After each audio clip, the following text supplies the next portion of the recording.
Hey, what's up? This is Chosen, and it is an exciting day because we've got a what's next in raid video. It's always awesome when these come out because we have new content coming to the game that we can react to. And Cirilla did tease this a few days ago with Ash saying just wait a couple days and we're gonna have a big video coming out. So hopefully we get some big things here, but they do have an announcement attached to this first. Once again, the time has come to reveal what awaits Teleria in the near future. Although our plans to expand raid's PvP game modes this year have had to be slightly postponed due to circumstances outside of our control, there are still plenty of awesome features coming to the game. Let me put this down.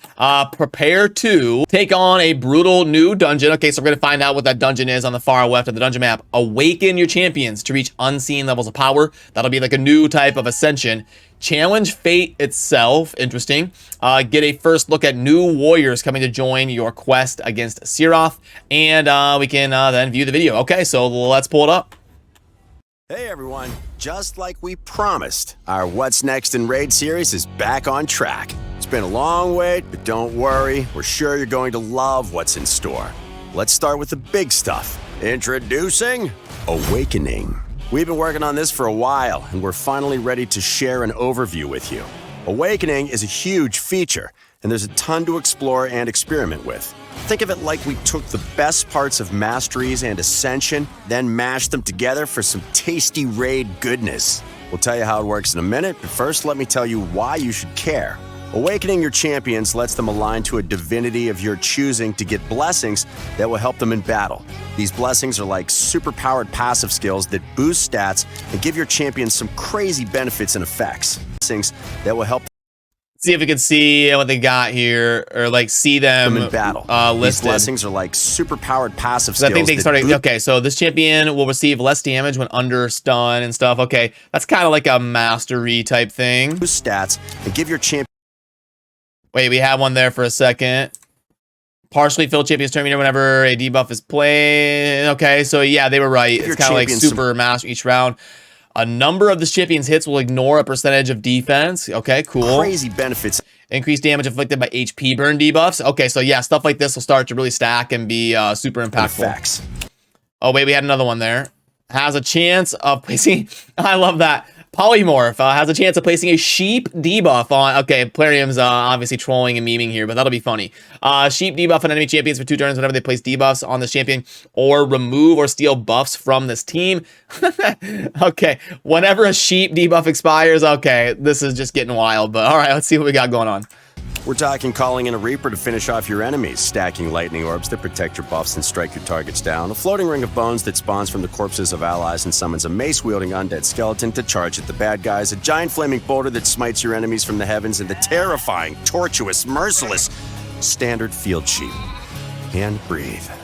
As you can see, we've got a lot of new, unique mechanics here, but there's also a ton of blessings to play into the mechanics you're already familiar with. We can't wait to see all the awesome combos you come up with to put these blessings to good use.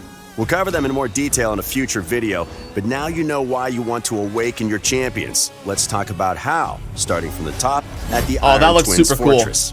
Before you awaken, starting from the top at the Iron Twins Fortress. Where was that? Starting from the top at the Iron Twins Fortress. All the awesome combos you come up with to put the... I'm really awful at navigating here. Future video, but now you know why you want to awaken your champions. Yeah, Let's talk about how, starting from the top I like that. Iron That's Twins cool. Fortress. Before you awaken your champions, you'll have to head here to get the items you'll need. This is a brand new dungeon, and it works a little differently. Yeah, so there we go. We finally see it, and that is definitely the new boss that they've been teasing for like 2 years now at this point. So it's going to be the boss of the Iron Twins Fortress. Okay, very nice. It's divided up into affinities. Every day the affinity will change, meaning the affinity of the boss inside it will change. There'll be 15 stages when the dungeon first goes live. Yeah, it looks very similar to the Minotaur, where the resources you get are going to scale up and up and up, and it's got 15 stages. Progress is individual and unique to each affinity. This means if you reach stage 15 on Magic Affinity, you'll still have to work your way up to that stage on Force, Spirit, and Void. There will be a regular schedule for which affinity is open on which day, so you can plan ahead. It's similar to the affinity. Okay, so how's this work? Yep, okay, cool. Void once a week, and the other one's twice a week. Yep, makes sense. Keeps, but in this case, it's all in one dungeon. In addition, raiding the fortress will require both energy and a fortress key, and you'll get a limited number of keys every day, so make sure you use them. Okay, new dungeon, obviously a new boss. Meet the Iron Twins. I could try to look at the kit here a little bit. Make sure you use them. Okay, new... Okay. Places increase for 4 turns. Attacks all enemies. Looks like it can be removed, though. Dungeon. AoE. Place Iron Mask. Debuff on all enemies. I don't know... it cannot be resisted, blocked, or removed. Okay. Obviously a new boss. The new boss cannot use a skill if drops below. Okay. Damage based on attack, so decreased attack will be crucial here. With 6 turn cooldown on the champion with the lowest defense. And then there was another AoE on there. Okay. The Iron Twins. There are no pre-boss waves to take on, but these mechanical guardians will be tough to beat, so you'll need to think long and hard about your team composition and each individual champion's stat builds before you even set foot in battle. First, the twins' attack and defense stats gradually increase throughout the battle as they use their skills, and their stats grow faster for every champion on your team that doesn't match the boss's affinity. That's why the dungeon works like it does, and why affinities really matter here. On top of that, your champion's own stats affect how quickly a special debuff stacks on them, and this is a big danger. Get too many stacks, and you almost certainly won't survive the Iron Twins' attacks. And for today, that's all we're telling you. Now, if you do manage to take these guys down, you go home with some valuable new items: soul coins and soul essence.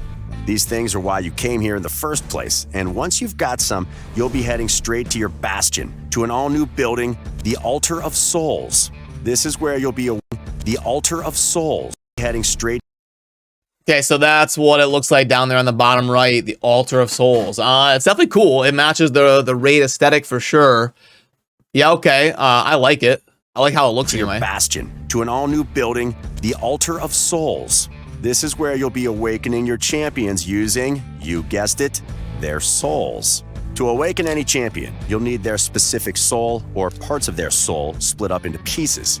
But it has to be theirs. You can't just use Death Knight's soul to awaken Turbold, for example. In fact, you can't awaken common or uncommon champions at all. Sorry, DK, maybe someday, if you can realize your potential. So, like champions and like Ascension, souls have different numbers of stars. This is their awakening level. Each champion can be awakened through 6 levels of awakening, and the only limitation is that they can't be awakened more times than they've been ascended. There are 2 types you can use: Perfect Souls and Split Souls. Perfect Souls will awaken a champion to exactly the awakening level it says on the box. No more, no less. Will awaken a champion. Yeah, you see you've got the soul up here with the 2-star soul, and it will give you 2 red stars on the martyr. Exactly, so you're going to have to collect these souls that have higher stars to access more of these skills. No more, no less. No hoops to jump through. Split Souls, on the other hand, only have 1 star filled in bright red, easy-to-see colors. It can only be used to awaken a champion to that specific level. So, to awaken a champion to level 4 awakening with a 4-star split soul, they need to already be at level 3 awakening. So, you want souls? You've got soul coins. What do? Let's start with the perfect souls. Take your pocket full of soul coins and head to the Mystic Market. This is where you'll spend your hard-earned soul coins to get soul stones. Grab what you want, then head straight to the Soul Stone Summon tab. Here, you'll use those soul stones to summon, well, souls. You might notice this interface looks familiar, and you might also notice that there are 3 types of soul stones: mortal, immortal, and eternal. Summoning souls via soul stones will always give you perfect souls. The better the soul stone, the better your chances of getting higher level souls for higher rarity champions. It's similar to summoning champions. You even have a soul collection that works just like your champion collection. But there is one big difference: the wish list. There are a lot of champions in Raid, and finding the right type of soul for the right champion sounds pretty daunting. That's good. That's definitely needed, because, yeah, I was going to say, like, it's going to take 10 years to collect the... So that's good that they're at least letting you target this, kind of like a 10x mechanic for shards and stuff. So you'll see other games that will have this. They'll have a summoning portal where you can select a certain champion in each faction or something that you really desire, and then you'll get a slight boost when you're pulling shards for that champion. So at least Raid is kind of getting with the times here and adding that mechanic to this. So you'll be able to add some champs to your wish list. This will increase your chances of finding their perfect souls from soul stones. All right, that's perfect souls, but what about split souls? To get split souls, you'll need to exchange your soul essence at the soul merchant. The soul merchant will let you get the exact souls you need. Okay, so they've got epics, rares. Did they have legendaries here? To get split souls, you'll need to exchange In your the soul essence merchant. at the soul merchant. Do they have legendary ones? Okay, so it looks like they've got Hebior, Mashaled, Rule, and this could obviously just be placeholder artwork. But that honestly looks pretty consistent with what I would expect them to have in there. Maybe they'll have like previous fusions and stuff. It's going to be interesting to see if they'll ever have like some of the super popular ones in there. Souls you need for your champions at exactly the right level of awakening, but you'll need to check in regularly to see what's in stock. You don't want to miss out on the exact soul you've been looking for. I can feel what you're thinking. What if I get a soul for a champion I don't have? You can always keep them for later, but if you don't want to do that, just head to your soul collection and sell your soul. That sounds scary, but hear me out. They're not your soul.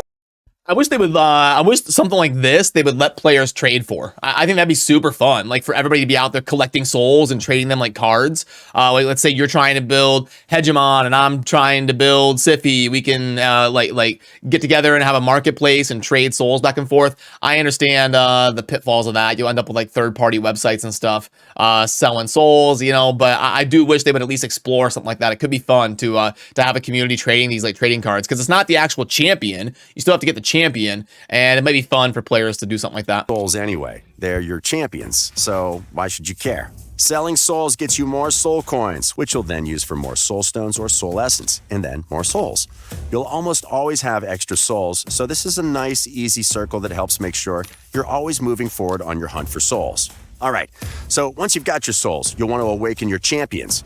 Head to the Awaken tab, select your champion, choose your souls, and boom, awakened. Now it's time for the big payoff, blessings. Once awakened, every champion can choose to align to one of several divinities, light, dark, war, and chaos. How are you going to have chaos without order? They even have sacred order as a faction. They have light. I almost feel like light should be order. It should be like order, dark, war, and chaos or something. But yeah, that's kind of cool. For now. Each divinity has their own blessings. Blessings are limited by a champion's rarity. So those are the same ones we saw can before. only receive rare blessings. Epics can have either rare or epic blessings, and legendary champions can choose any blessing they want. Each champion can only choose a single blessing, so picking the right blessing for your usage is key. There are 6 levels of blessings, but we made it easy. You don't have to upgrade them individually. They're all simply tied to your champion's level of awakening. Awaken a champion 6 times, and they'll have access to the level 6 benefits of any blessing they choose. And that's awakening in a nutshell. Told you, it's big. But that's not everything. We're also bringing out a new type of event for special occasions. Deck of Fate events. Geez, this is a huge update. That was a lot of things to add to a game. They're adding this Deck of Fate thing. Holy cow, there's a lot of stuff coming. You'll earn fate points from a bunch of in-game activities, like raiding dungeons, leveling up champions, opening shards, the usual stuff. You'll then use those fate points to flip cards. Whatever you flip over, you get to keep as a reward. Oh, those look like Path of Light points. But there's another layer. There are 3 rarities of cards, and if fate is on your side and you flip 3 cards of the same rarity one after another, you'll get a bonus reward. A Fate chest containing a bunch of awesome items. These Deck of Fate events will be used to get more from your everyday rating, which is something we think everyone can get behind. Keep an eye out for the first event later this year. Those are the 2 big features. Okay, that's important. They said keep an eye out for the first Deck of Fate event later this year, if I heard that right. Later this year, I mean, we're getting into the middle of August, so should be within the next 3 months that this Deck of Fate is actually live in your games. We wanted to talk about today, but here's a bit of eye candy before we finish. First, champion skins. We've got more in the pipeline, and we think you... Oh, that's super cool.